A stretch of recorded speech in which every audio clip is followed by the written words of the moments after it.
इमाम हुसैन को मदीना से बुलाया किसने? कूफा के लोगों ने। लेकिन यजीद ने तलवार का खौफ दिया और पैसे का लालच दिया, बदल गए। जो इमाम हुसैन के साथ खड़े होते वो यजीद की सफ में खड़े हो गए। हज़रत हुसैन जब आए, ख़त दिखाया कि देखो मैंने, ये तुम्हारा ख़त है, तुमने ख़त लिख करके मुझको मदीना से कूफा बुलाया है। अगर तुम नहीं बुलाते तो मैं नहीं आता, तुम्हारा ख़त है और आज तुम मेरे साथ नहीं हो, यजीद की सफ में हो। तो उधर से 30 तीर बरसा दिया। और जानते हैं कितना तीर पड़ा था? 32 तीर हज़रत हुसैन के जिस्म में आकर के पैवस्त हुए थे, 32 तीर। और तलवार चला दी। तलवार कितनी चली है? 43 तलवार चली है। 32 तीर 43 तलवार उस आदमी के ऊपर पड़े, फिर भी वो आदमी जिंदा है। बताइए कैसी जान थी, कैसा ईमान था।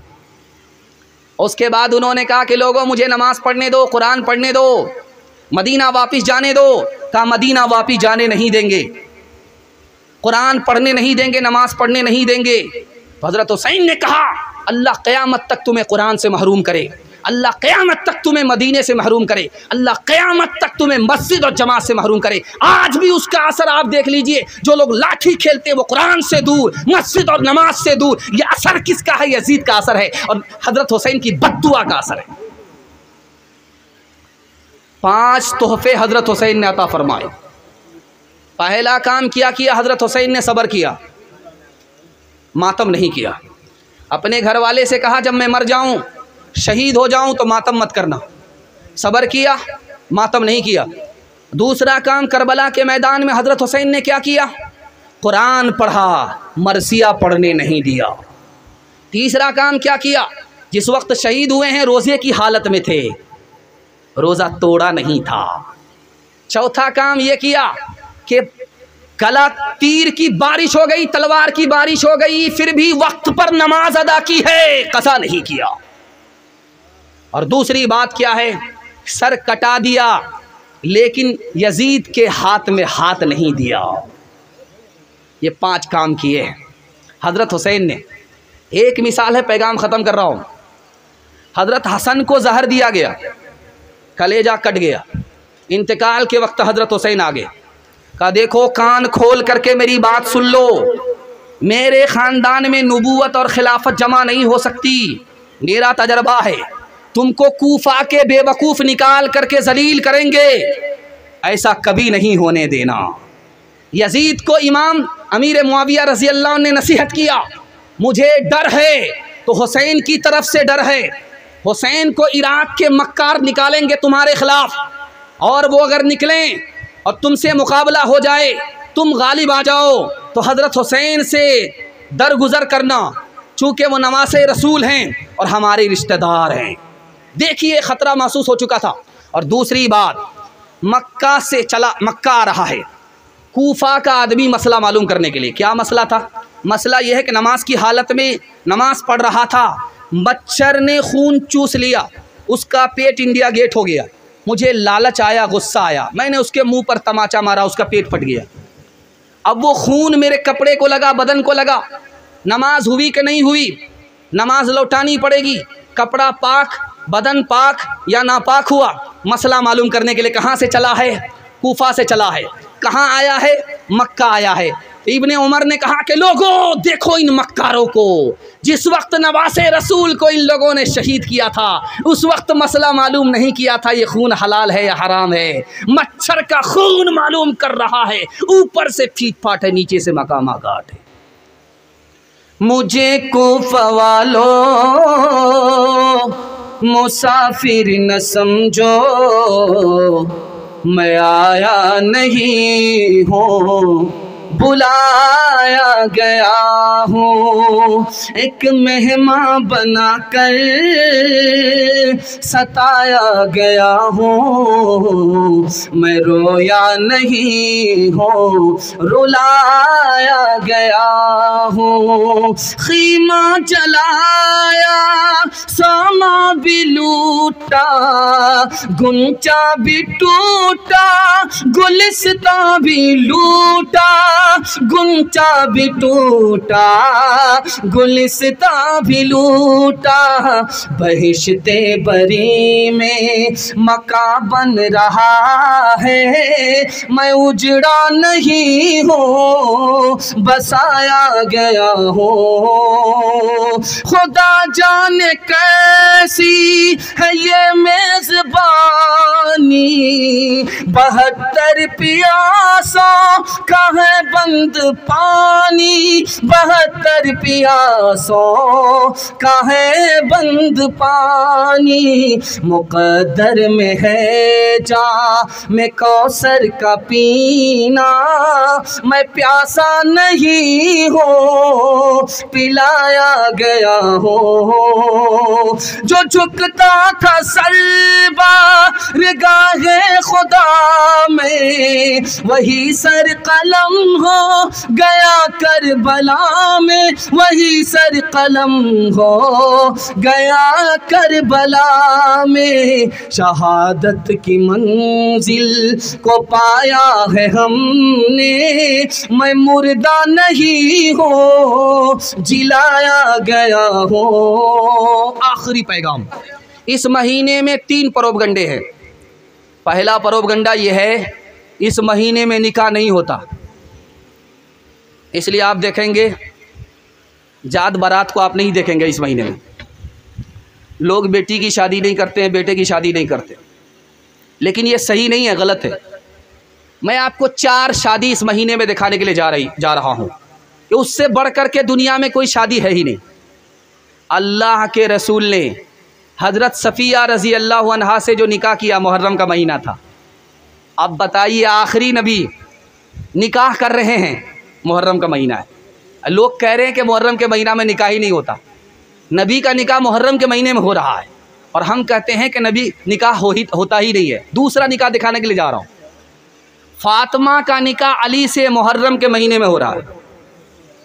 अब बताइए, चहीती बेटी, आखिरी बेटी, चहीता दामाद हज़रत अली और फातिमा, उनका निकाह मुहर्रम के महीने में हो रहा है।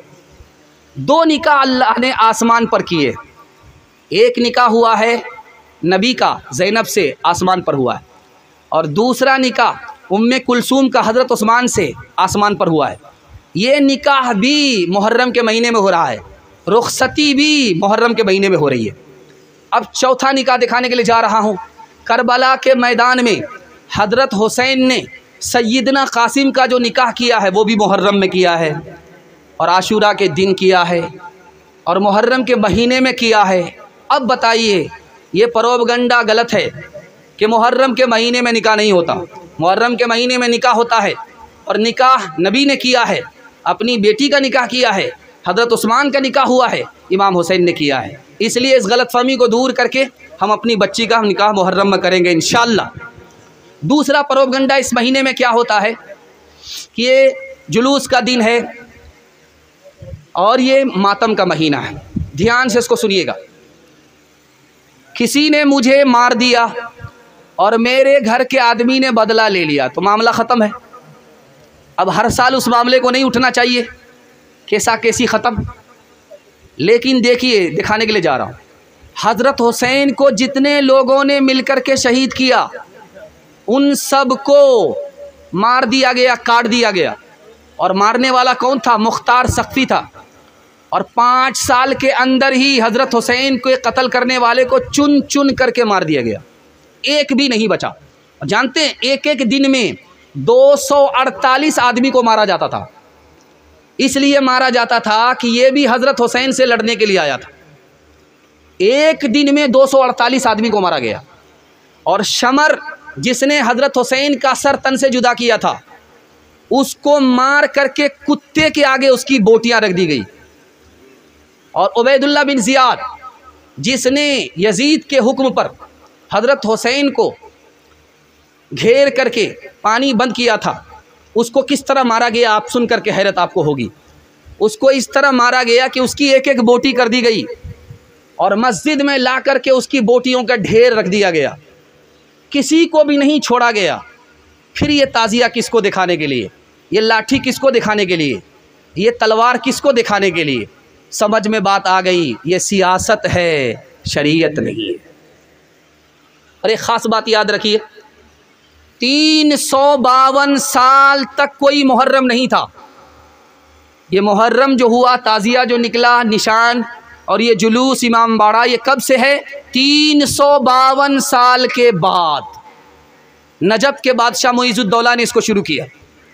और हिंदुस्तान में कैसे आया, आपको सुनकर के हैरत होगी। 880 हिजरी में नबूवत की हिजरत के 880 साल के बाद हिंदुस्तान में शुरू हुआ। 880 साल के बाद हिंदुस्तान में कैसे शुरू हुआ, ये आपको सुनकर के हैरत होगी। तैमूर बादशाह था, ये करबला हर साल जाता था मुहर्रम में, हज़रत इमाम हुसैन की कब्र की ज़ियारत के लिए जाता था। तो महीना नागा जाए, 2 महीना नागा जाए, तो इनके वज़ीरों ने कहा कि वहाँ जाने की क्या ज़रूरत है, उस कब्र की नकल हम मंगा करके आपको हिंदुस्तान में दे देते हैं। जो ज़ियारत आप वहाँ करने के लिए जाते हैं, वो ज़ियारत अब यहाँ कर लीजिए। आप देखेंगे इमाम बाड़ा बनता है, इमाम बाड़े पर लोग ज़ियारत करते हैं। इमाम हुसैन की कब्र कहाँ है? करबला में। लेकिन हम ज़ियारत कहाँ कर रहे हैं? हिंदुस्तान में। इमाम बाड़ा बन रहा है। इमाम बाड़ा बनाया किसने? तैमूर लंग ने। 880 साल के बाद। ये बादशाह की सुन्नत है, नबी की सुन्नत नहीं है, सहाबा की सुन्नत नहीं है, उलमा का तरीका नहीं है। ये कहाँ से आया दिखाने के लिए जा रहा हूँ। 2 आवाज़ अल्लाह को पसंद नहीं है। खुशी का मौका है गाने की आवाज़। यहाँ आप देखेंगे कि जब भी शादी होगी डीजे बजेगा। क्यों है? लड़का फड़का चालू कर दिया है। ये लड़का फड़का क्या बिन बाप का है क्या? उसका भी तो कोई बाप है। गाने की आवाज़ अल्लाह को पसंद नहीं।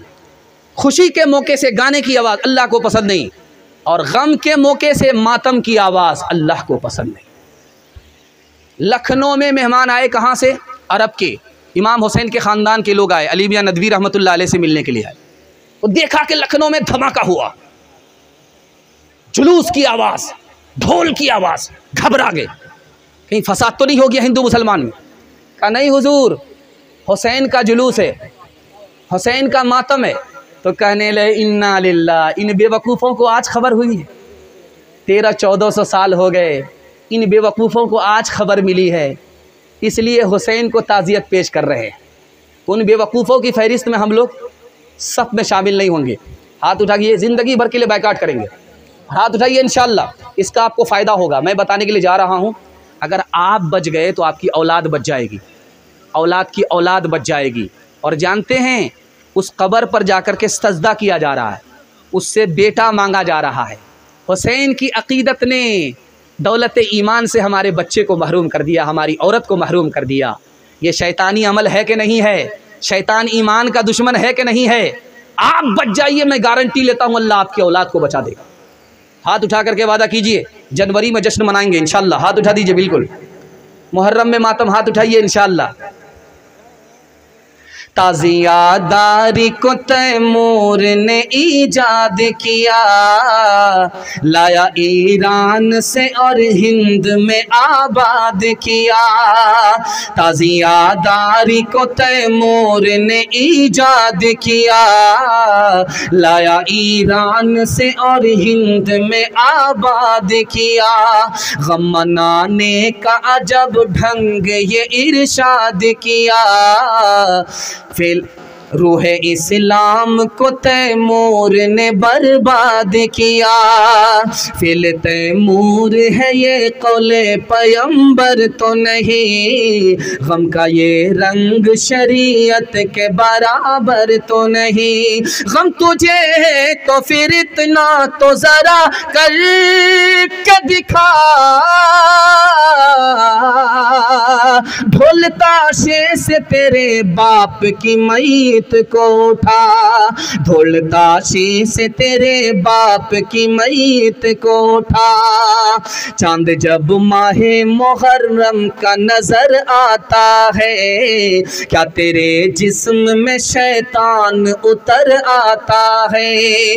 गम जिन्हें होता है वो ढोल बजाते हैं कहीं, और गैरों की तरह त्योहार मनाते हैं कहीं। वो खुराफात खुराफात का बाजार लगाते हैं कहीं, वो खुराफात का बाजार लगाते हैं कहीं, वो खुराफात का बाजार लगाते हैं कहीं, वो खुराफात का बाजार लगाते हैं कहीं। ढोल ताशों से भी मय्यत को उठाते हैं कहीं, ढोल ताशों से भी मय्यत को उठाते हैं कहीं। बहुत खूबसूरत माहौल में जलसा, ध्यान से सुनिएगा। हज़रत उस्मान ने ख्वाब देखा, अल्लाह के रसूल को देखा। कहा उस्मान क्या हुआ, क्यों परेशान हो? कहा या रसूल अल्लाह, आपकी उम्मत ने सताया है, कई दिन से पानी बंद है, पानी पीने नहीं दे रही है। उस कुएं से जिसको मैंने खरीद करके मुसलमानों को दिया, उस कुएं से ये मुसलमान मुझको पानी पीने के लिए नहीं दे रहे हैं। या रसूल अल्लाह, जिस मस्जिद के अंदर मैंने ज़मीन दिया, खरीद करके ज़मीन दी, उस मस्जिद में आपकी उम्मत हमें नमाज पढ़ने के लिए नहीं दे रही है। या रसूल अल्लाह, घर से बाहर निकलने नहीं दे रही है। अल्लाह के रसूल ने कहा उस्मान घबराओ नहीं, रोज़े की नीयत आज कर लो, इफ्तार मेरे पास आकर के करना। हज़रत उस्मान से कहा कि हुजूर आपके ऊपर जानलेवा हमला होने वाला है, आप मक्का चले जाइए, मदीना छोड़ दीजिए, आप मुल्क शाम चले जाइए, मदीना छोड़ दीजिए, आप अपने दुश्मन से मुकाबला कीजिए। जानते हज़रत उस्मान ने क्या जवाब दिया? अल्लाह बनाए तो ऐसा आशिक बनाए, मोहब्बत दे तो ऐसी मोहब्बत अता फरमाए। क्या कहा कि मैं मुकाबला नहीं कर सकता, मैं अगर नबी की उम्मत से मुकाबला करूंगा तो मेरी जान बचेगी, नबी की उम्मत का खून बहेगा, ये मुझको गवारा नहीं है। मैं जान दे सकता हूँ, नबी की उम्मत का खून नहीं बहा सकता। कहा हुजूर मक्का चले जाइए। कहा मक्का जाऊँगा, ये मेरे पीछे मक्का चले जाएंगे। जिस तरह ये मदीने में मदीने की तौहीन कर रहे हैं, मक्के की तौहीन करेंगे। मुझे अल्लाह के घर की तौहीन गवारा नहीं है, मुझे अपनी तौहीन गवारा है, अल्लाह के घर की तौहीन गवारा नहीं। कहा कि मदीना छोड़ दीजिए, मुल्क शाम चले जाइए। कहा यह हरगिज़ नहीं हो सकता, जान तो दे सकता हूँ, नबी के शहर को छोड़ नहीं सकता। हाथ उठा करके वादा कीजिए कि सबसे पहला काम हज उम्रा करेंगे अगर अल्लाह ने इस लायक बनाया। हाथ उठाइए इंशाअल्लाह। नबी की ज़ियारत करेंगे, हाथ उठाइए इंशाअल्लाह। आज मोहब्बत का दावा होगा, कल क़यामत में सुन्नत पर खड़े होंगे, हाथ उठाइए इंशाअल्लाह। पाकीज़ा किसकी सोच है, पाकीज़ा किसकी सोच है, कुरान की तरह मिलता है कौन मौत से, उस्मान की तरह रखा है किसके सर पे हयादारियों का ताज, आँखें हैं किसकी अर्श के मेहमान की तरह, किस हाथ को नबी ने कहा है गनी कहा, बैअत है किसकी बैअते उस्मान की तरह, बैअत है किसकी बैअते उस्मान की तरह। हज़रत इमाम हुसैन पर आइए, 3 पैगाम आपकी खिदमत में आ रहा है, जल्दी से निकल जाएगा। तालीमी बेदारी कॉन्फ्रेंस है, उसके हवाले से सिर्फ 1 पैगाम आएगा। अली और फातिमा के हवाले से आखिरी पैगाम आएगा। मुश्किल से 15 से 20 मिनट में मेरे हिस्से का जलसा मुकम्मल हो जाएगा। सुनने के लिए तैयार है? जोश के साथ हाथ उठाइए इंशाअल्लाह। आप भी सोचेंगे हाथ में दर्द हो जाएगा, क्योंकि आपको नींद का बहुत देर तक झटका लगा है, इसलिए मैं आपको इस हाल में अगर छोड़ दूँ तो सिवाय जनाजा पढ़ाने के और कोई मौका हमको नहीं मिलेगा। ध्यान से सुनिएगा, जल्दी से निकल जाएगा। अल्लाह जज़ाए खैर दे। बहुत अच्छा आप सुन रहे हैं। तालीमी बेदारी कॉन्फ्रेंस है, इसके हवाले से आप पैगाम सुन लीजिए।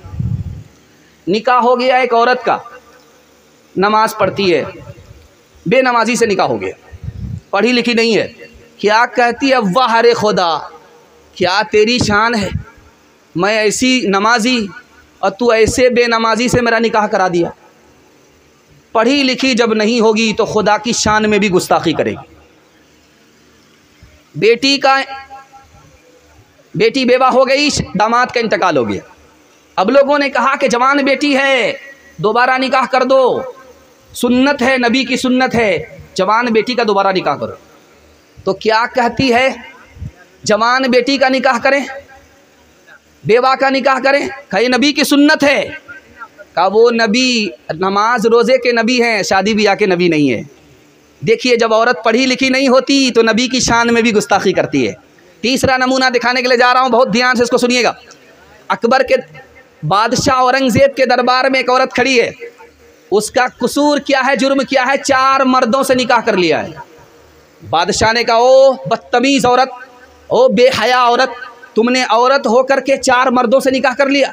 तो कहा क्या गलत किया? जलसे में गई थी, रंगपुरा का जलसा सुना था, उसमें मसला मालूम हुआ, उसी पर अमल किया।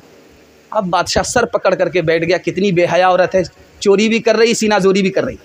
क्या जलसे में क्या सुना था? क्या सुना ये था कि लोग जिना क्यों करते हैं जबकि 4 शादी की इजाज़त है। कहा ये मर्दों के लिए कहा था कि औरत के लिए? कहा हम उसके बाद तो होटल चली गई थी हलवा पूड़ी खाने के लिए, मैंने यहीं तक सुना था। तो बादशाह ने कहा आइंदा पूरा बयान सुनना, अधूरा बयान मत सुनना, आधा तितर और आधा बटेर। जब औरत पढ़ी लिखी नहीं होती, इस्लाम का मजाक उड़ाती है। चौथा नमूना ध्यान से सुनिएगा। मर्द 1 तलाक दिया, औरत खड़ी है, 2 तलाक दिया, औरत खड़ी है, 3 तलाक दिया, औरत खड़ी है। तो मर्द ने कहा आप जाती क्यों नहीं हो? कहा तू कितनी भी तलाक दे दे, मैं तलाक लेती ही नहीं। ध्यान से सुनिएगा, चौथा नमूना आपकी खिदमत में आ रहा है।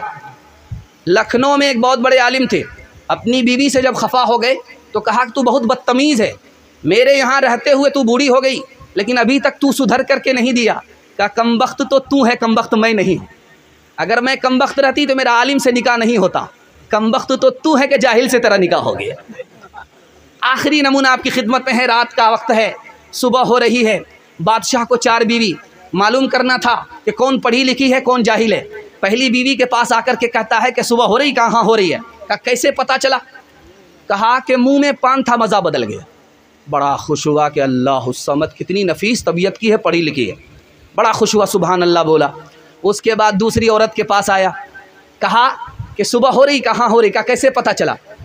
कहा कि नाक में जो नथ थी वो ठंडी पड़ गई, इससे पता चला सुबह हो रही। माशाल्लाह बड़ा खुश हुआ। तीसरी बीवी के पास गया, सुबह हो रही? कहाँ हो रही? कहा कैसे पता चला? कहा लालटेन की जो रोशनी थी वो धीमी पड़ गई, इससे पता चला सुबह हो रही है। बड़ा खुश हुआ। अब चौथी बीवी के पास आया जो पढ़ी लिखी नहीं थी, उससे पूछा कि सुबह हो रही है? कहा कि हाँ हो रही है। कहा कैसे पता चला? कहा जैसे रोज़ पता चलता है, पखाना आ रहा है, पेशाब आ रहा है, इससे पता चल रहा है। ये मदरसा खुल रहा है, अपनी बच्ची को यहाँ भेजेंगे, जाहिल नहीं रखेंगे, हाथ उठाइए इंशाअल्लाह। बेटा स्कूल के झूले में, बेटी चूल्हे पर होगी, हाथ उठाइए इंशाअल्लाह। तालीम औरतों को भी देनी ज़रूर है, देनी ज़रूर है। लड़की जो बेपढ़ी हो तो वो बेशूर है, बेशूर है। उसने मुआशरत में सरासर फुतूर है और इसमें वालिदैन का बेशक कसूर है, बेशक कसूर है।